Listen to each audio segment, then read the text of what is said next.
এবার আওয়ামী লীগের 1 কোটি নেতাকর্মী মাঠে নেমে গেছে, সমন্বয়কদের যেখানেই পাচ্ছে সেখানেই পিটাচ্ছে। এবার ডক্টর ইউনূসের পতন করেই ছাড়বে। বিস্তারিত জানতে ভিডিওগুলো দেখুন।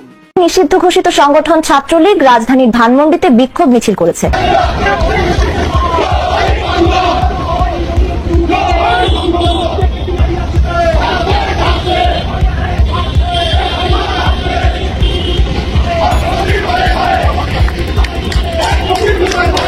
আমরা কেন্দ্রে নাও যাইতাম পারি, একটা আলগা নৌকা বানাইয়া ওইটার উপরে নৌকা ছিল মারবো খালি গেল। তারপরও আমরা অন্য কারো করে ভোট দেবো না, কারো করে ভোট দেবো না। সাধারণ জনগণ আছে তাদেরকে আপনারা একটা বার জিজ্ঞাসা করেন যে বর্তমান বাংলাদেশের অন্তর্বর্তীকালে সরকার সামনের নির্বাচনকে কেন্দ্র করে আসলে কোন সরকারকে চাচ্ছে, কিংবা সাধারণ জনগণ যারা নাকি গ্রাম অঞ্চলে বাস করে তারা কোন সরকারকে চাচ্ছে, কিংবা তারা নির্বাচনে কোন মার্কাটি চাচ্ছে। বাংলাদেশের রাজনীতিতে নতুন একটি আলোচনা শুরু হয়েছে। নির্বাচন যেহেতু ঘনিয়ে আসছে বলে মনে করা হচ্ছে এবং লন্ডনে বিএনপি প্রফেসর ইউনূস বৈঠকে এক ধরনের সমঝোতা হয়েছে বলে নানা দিকে যখন আলোচনা হচ্ছে তখন আসসালামু আলাইকুম সম্মানিত দর্শক, আজকের ভিডিওটি অত্যন্ত গুরুত্বপূর্ণ, অনেক স্পেশাল। ভিডিওটি সম্পূর্ণ দেখবেন। সম্মানিত দর্শক মন্ডলী, এবার আওয়ামী লীগের লক্ষ লক্ষ কোটি কোটি নেতাকর্মী মাঠে নেমে গেছে, সমন্বয়কদের যেখানে পাচ্ছে সেখানে গণদোলা দিচ্ছে। তাদের একটাই দাবি, ডক্টর ইউনূসের পদত্যাগ। এই সরকার অবৈধ সরকার। দর্শক মন্ডলী, এবার আওয়ামী লীগের নেতাকর্মী কঠিনভাবে ক্ষিপ্ত হয়ে গেছে। আমি বেশি কথা বলতে চাই না, আজকের এই ভিডিওটি দেখলেই সমস্ত কিছু বুঝতে পারবেন আওয়ামী লীগের নেতাকর্মী কতটা পরিমাণে ক্ষিপ্ত হয়ে গেছেন এবং তারা কিভাবে কোন কৌশলে মাঠে নামতেছেন তাদেরকে নিষিদ্ধ করার পরেও। সম্মানিত দর্শক, বেশি কথা বলতে চাই না, সেনাপ্রধান এইগুলো নিয়ে কি পদক্ষেপ নিচ্ছে। তো বেশি কথা না বাড়িয়ে আমরা মূল ভিডিওতে চলে যাই। আপনারা মনোযোগ সহকারে বিস্তারিত ভিডিওগুলো সম্পূর্ণ দেখে থাকুন।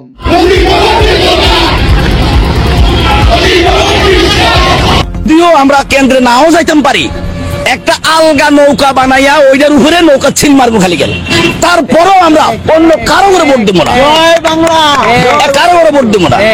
দর্শক বন্ধুরা, আপনারা দেখতেই পাচ্ছেন এই মুহূর্তে বাংলাদেশের সাধারণ জনগণ কিন্তু এই মুহূর্তে যারা নাকি আওয়ামী লীগ নেতাকর্মী কিংবা আওয়ামী লীগ সমর্থককারী তারা কিন্তু বারবার কিন্তু একটা মেসেজ কিন্তু দেওয়ার চেষ্টা চালাচ্ছে অন্তর্বর্তীকালে সরকারকে যে আওয়ামী লীগকে যদি নির্বাচনে না ফেরে তাহলে আমরা যদি ভোট কেন্দ্রে যেতে পারি, কিংবা আমরা তো অবশ্যই ভোট কেন্দ্রে যাব, সেক্ষেত্রে আমরা অন্য কোনো দলকে কিংবা অন্য কোনো প্রার্থীকে, অন্য কোনো মার্কাকে, নৌকা ব্যতীত অন্য কোনো মার্কা আমরা সাপোর্ট করব না। ইভেন আমরা কোনো মার্কাকে ভোট দিব না, আমরা শুধু আওয়ামী লীগকে ভোট দিব, আমরা শুধু নৌকাকে ভোট দিব। যদি আওয়ামী লীগকে এই নির্বাচনে অংশগ্রহণ না করায় ডক্টর ইউনূস, তাহলে আমরা নৌকা বানিয়ে সেই নৌকার উপরে তিল মেরে আমরা ভোট কেন্দ্রে ভোট বাক্সে আমরা ভরে দিব। দর্শক বন্ধুরা, দেখতেই পাচ্ছেন এই মুহূর্তে বাংলাদেশের সাধারণ জনগণ কিংবা আওয়ামী লীগ যারা নাকি সমর্থন করে, যাদের নাকি রক্তে আওয়ামী লীগ লেগে আছে, কিংবা যারা নাকি আওয়ামী লীগ তারা জন্ম থেকে কিংবা প্রজন্ম থেকে তারা আওয়ামী লীগ সাপোর্ট করে, তারা কিন্তু এই ধরনের বার্তা কিন্তু বর্তমান দিয়ে যাচ্ছে। অন্যদিকে অন্তর্বর্তীকালে সরকার আওয়ামী লীগ বাদে কিংবা আওয়ামী লীগকে সাইডে রেখেই তারা নির্বাচনের একটি সমীকরণ কিংবা নির্বাচনের দিকে কিন্তু একটু একটু করে এগিয়ে যাচ্ছে। এটা আসলে কতটুকু গ্রহণযোগ্য হবে দর্শক বন্ধুরা দেখতেই পাচ্ছেন এই মুহূর্তে বাংলাদেশের সাধারণ জনগণের বক্তব্য। আওয়ামী লীগ আছে, সারা জীবন থাকবো। আমার দৃষ্টিতে আমি আওয়ামী লীগকেই চাই। শেখ হাসিনার জন্য প্রতিটা অসহায় মানুষ কান্না করে। আমাদের মতো স্মার্ট মেয়েদের কাছে, ছেলেদের কাছে না জিয়া, যারা অশিক্ষিত, পড়ালেখা জানে না, ফুটপাতে আছে, অসহায় মানুষের কাছে যান, প্রতিটা মানুষই তারই চাইবো, সবাই চাইবো তারে। দর্শক বন্ধুরা, আপনারা এই মুহূর্তে শুনতে পারলেন একটি বোনের বক্তব্য, যে তিনি বারবার শুধু বলার চেষ্টা চালাচ্ছে যে আওয়ামী লীগকে বারবার জনগণ চাচ্ছে। আপনারা শিক্ষিত কোনো মানুষকে না জিগিয়ে গ্রাম অঞ্চলে কিংবা বিভিন্ন ডিস্ট্রিক্ট পর্যায়ে যে গ্রাম অঞ্চল আছে সেখানে যে সাধারণ জনগণ আছে তাদেরকে আপনারা একটা বার জিজ্ঞাসা করেন যে বর্তমান বাংলাদেশের অন্তর্বর্তীকালে সরকার সামনের নির্বাচনকে কেন্দ্র করে আসলে কোন সরকারকে চাচ্ছে, কিংবা সাধারণ জনগণ যারা নাকি গ্রাম অঞ্চলে বাস করে তারা কোন সরকারকে চাচ্ছে, কিংবা তারা নির্বাচনে কোন মার্কাটি চাচ্ছে। এটা কিন্তু বর্তমান সাধারণ জনগণ কিন্তু বলার কিন্তু চেষ্টা চালাচ্ছে যে জনগণ বারবার শুধু একই কথা বলে যে আওয়ামী লীগকে চাই। সাধারণ জনগণ কিংবা গ্রাম অঞ্চলের মানুষ তারাও ঠিক একই বক্তব্য দিবে যে আওয়ামী লীগকে চাই। দর্শক বন্ধুরা, এটা কি ইগনোর করতে পারবে অন্তর্বর্তীকালীন সরকার, যেখানে এখন পর্যন্ত 5 আগস্টের পরে আওয়ামী লীগের চরম আকারের কিন্তু একটা সমর্থনকারী গোষ্ঠী কিন্তু বাংলাদেশে এখন পর্যন্ত দেখা দিচ্ছে। উল্টো দিকে অন্তর্বর্তীকালে সরকার আওয়ামী লীগকে সাইডে রেখে কিংবা আওয়ামী লীগকে বাদ দিয়েই কিন্তু নির্বাচনের নির্বাচনের যে প্রকল্পটি কিংবা নির্বাচনের ঘোষণাটা কিন্তু অন্তর্বর্তীকালে সরকার প্রতিনিয়ত দিয়ে যাচ্ছে যে এখানে আওয়ামী লীগ থাকবে না, থাকবে অন্য সমস্ত দল। আর সেখানে সাধারণ জনগণের কিন্তু ভিন্ন বার্তা কিন্তু অন্তর্বর্তীকালে সরকারের উদ্দেশ্যে কিন্তু একের পর এক দিয়ে যাচ্ছে। আসলে এটা অন্তর্বর্তীকালে সরকার কিভাবে সামাল দিবে কিংবা এটা অন্তর্বর্তীকালে সরকার কি আদেও এড়াতে পারবে যদি বাংলাদেশের সুষ্ঠু একটি নির্বাচন কিংবা বহির্বিশ্বে কিংবা জাতিসংঘের কাছে যদি এই নির্বাচনটি আপনার গ্রহণযোগ্য করতে চায়, তাহলে কিন্তু আওয়ামী লীগকে কিন্তু এই নির্বাচনে ফেরাতেই হবে অন্তর্বর্তীকালে সরকারকে। দর্শক বন্ধুরা, আপনারা দেখতেই পাচ্ছেন এখানে আওয়ামী লীগের সমর্থককারীরা তারা কিন্তু আজকে আপনার ঢাকা শহরে কিংবা বাংলাদেশের বিভিন্ন জেলা থেকে কিন্তু আপনার দলে দলে কিন্তু বের হয়ে আসছে যাতে আওয়ামী লীগকে নির্বাচনে ফেরায় অন্তর্বর্তীকালে সরকার। এই প্রসঙ্গে কিংবা তারা সাধারণ জনগণ আপনার সুষ্ঠু একটি সমাবেশ কিংবা আপনার রাজপথে কিন্তু তারা নেমে আসছে যাতে আওয়ামী লীগকে অন্তর্বর্তীকালে সরকার নির্বাচনে ফেরা। দর্শক বন্ধুরা, দেখতে পাচ্ছেন আওয়ামী লীগের বিক্ষোভ মিছিলটি।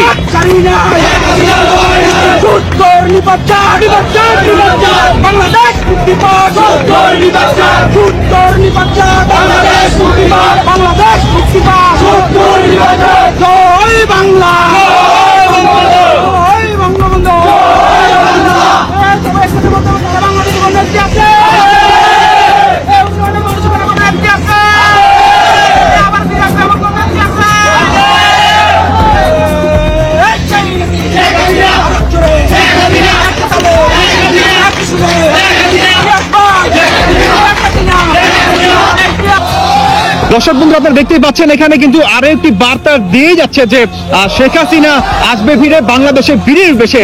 এই বার্তাটি কিন্তু তারা প্রতিনিয়ত দিয়ে যাচ্ছে যে অন্তর্বর্তীকালের সরকারের উদ্দেশ্যে যে আওয়ামী লীগকে নিষিদ্ধ নয়, আওয়ামী লীগকে নির্বাচনে ফেরাতে হবে। উল্টো দিকে তারা আরো একটি স্লোগান দিচ্ছে যে বাংলাদেশে জামাত শিবির রাজাকার এই মুহূর্তে বাংলা ছাড়। উল্টো দিকে তারা আরো একটি স্লোগান দেওয়ার চেষ্টা চাচ্ছে যে বাংলাদেশের আওয়ামী লীগকে নির্বাচনে ফেরাতে হবে। যদি অন্তর্বর্তীকালের সরকার কোনোভাবে আওয়ামী লীগকে কাটছিট করে কিংবা আওয়ামী লীগকে নির্বাচন থেকে বাদ দেওয়ার কোনো প্রকল্প চালায়, তাহলে সেই প্রকল্প থেকে অন্তর্বর্তীকালে সরকারকে বের হয়ে আসতে হবে এবং নতুন একটি নির্বাচনের রুটম্যাপ কিন্তু ঘোষণা করতে হবে। সেই রুটম্যাপে অবশ্যই আওয়ামী লীগকে রাখতেই হবে। যদি আওয়ামী লীগকে না রাখে তাহলে বাংলাদেশে তারা বড় একটি আন্দোলনের কিন্তু একটা আকার ইঙ্গিত কিন্তু দিয়ে যাচ্ছে, যেখানে অন্তর্বর্তীকালের সরকার যদি দেখেন যে আওয়ামী লীগের সমস্ত কার্যক্রম কিন্তু প্রতিনিয়ত নিষিদ্ধ করছে, যেখানে সেটা কিন্তু তর্ক করলো না আওয়ামী লীগ নেতা কর্মীরা। কারণ বাংলাদেশের স্বাধীনতার দল আওয়ামী লীগ কিংবা বাংলাদেশের ওই যে বললাম আগে যে বাংলাদেশের 40 থেকে 45% আওয়ামী লীগ সমর্থককারী বা আওয়ামী লীগ ম্যান্ডেটের অধিকারী কিন্তু এই দলটিকে বাদ দিয়ে কোনোভাবে অন্তর্বর্তীকালের সরকার কি সামনের নির্বাচনটি কি সুষ্ঠু রাখতে পারবে কিংবা বহির্বিশ্বে ঠিক একই প্রসঙ্গ যে বহির্বিশ্বে কিংবা জাতিসংঘে সেই নির্বাচনটি কি গ্রহণযোগ্য হবে, যেখানে আওয়ামী লীগের সমর্থককারীরা বা আওয়ামী লীগকে কিন্তু এখন পর্যন্ত দাবায় রাখতে পারতেছে না অন্তর্বর্তীকালের সরকার, যেখানে আইন করে আওয়ামী লীগের সমস্ত কার্যক্রম নিষিদ্ধ করার পরেও আওয়ামী লীগ কিন্তু বা আওয়ামী লীগকে নির্বাচনে ফেরানোর জন্য আওয়ামী লীগ সমর্থককারীরা কিংবা আওয়ামী লীগ ম্যান্ডেটের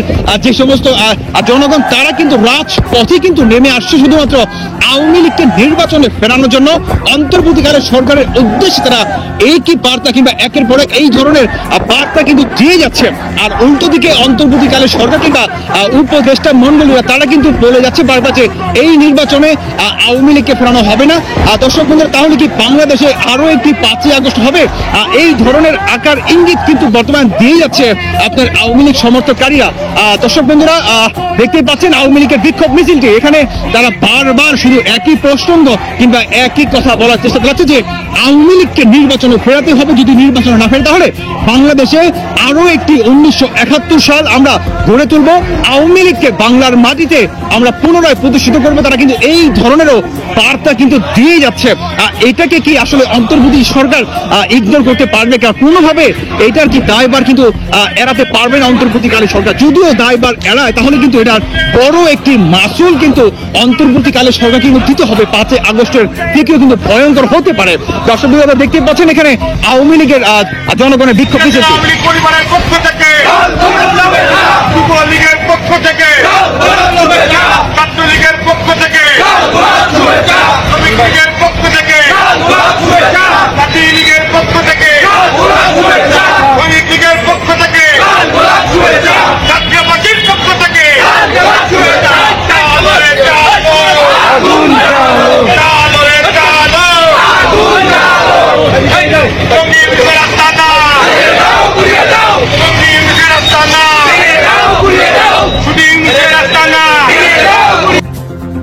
দর্শক বন্ধুরা, সর্বশেষ আমি যে বার্তাটি আপনাদেরকে দিচ্ছি সেটি হচ্ছে, আমি কিন্তু ইতিপূর্বে বললাম যে আওয়ামী লীগকে নির্বাচনে ফেরানোর জন্য বাংলাদেশের বিভিন্ন জেলা থেকে বিভিন্ন জায়গায় থেকে কিন্তু আওয়ামী লীগের এই বিক্ষোভ মিছিলটি কিন্তু পালন করা হচ্ছে। সেখানে তারা একটি বার্তা দেওয়ার চেষ্টা চালাচ্ছে যে আওয়ামী লীগকে নির্বাচনে ফেরাতে হবে।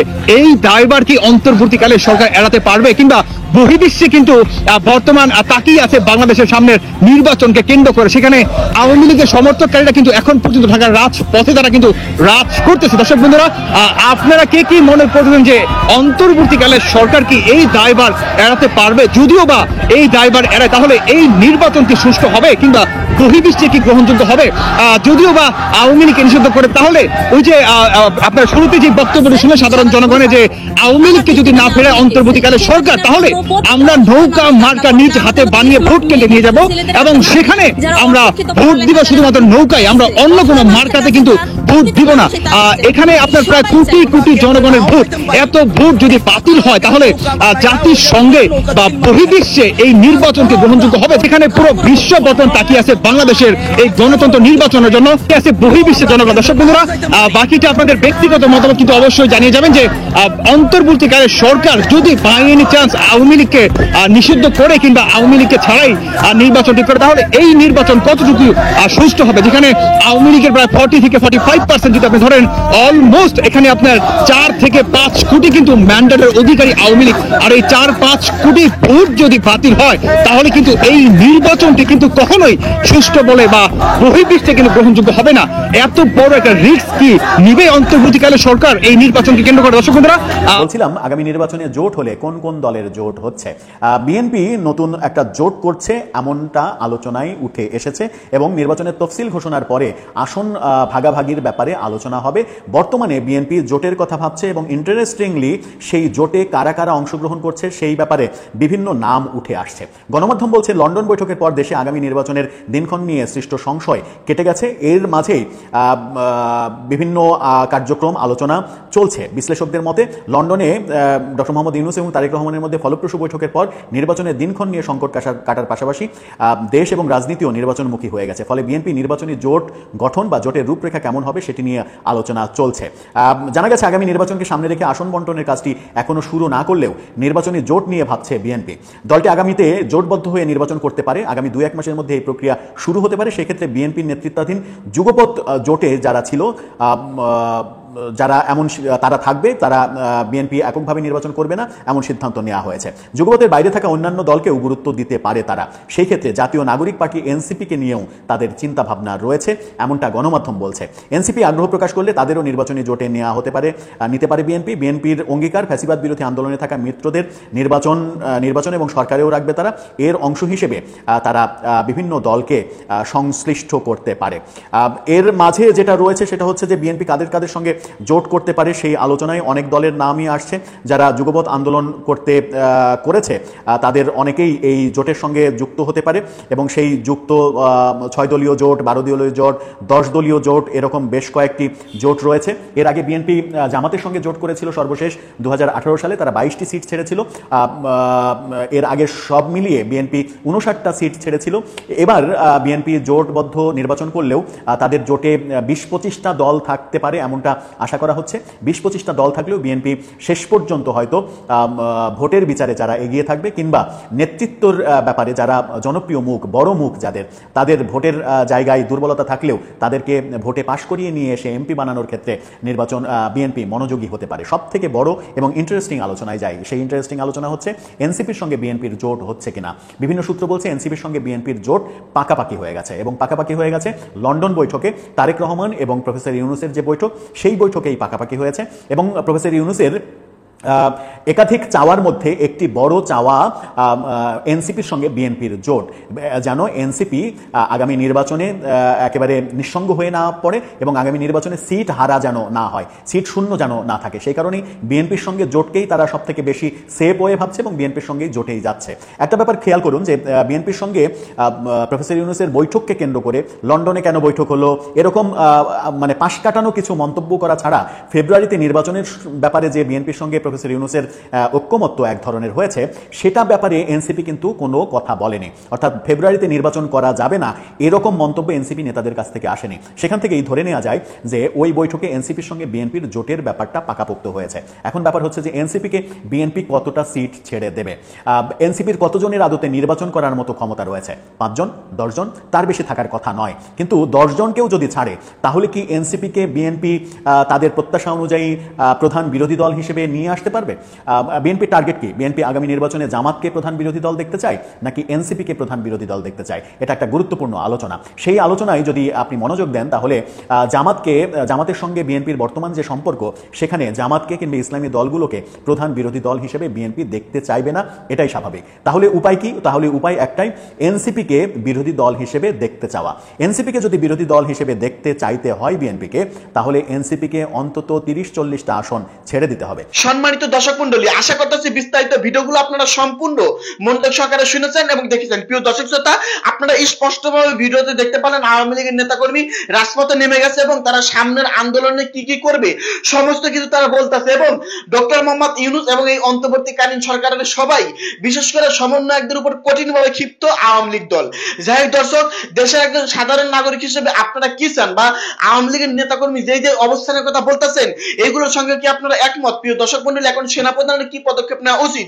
রাজনৈতিক বিশ্লেষকরা মনে করতেছে যে সেনাপ্রধান আওয়ামী লীগকে সমর্থন করতেছে এবং সহযোগিতা করবে আন্দোলনের মধ্যেও। দর্শক, এই সম্পর্কে আপনাদের ব্যক্তিগত মতামত ভিডিও কমেন্টে অবশ্যই লিখে জানিয়ে দিন। সকলে ভালো থাকবেন, ধন্যবাদ।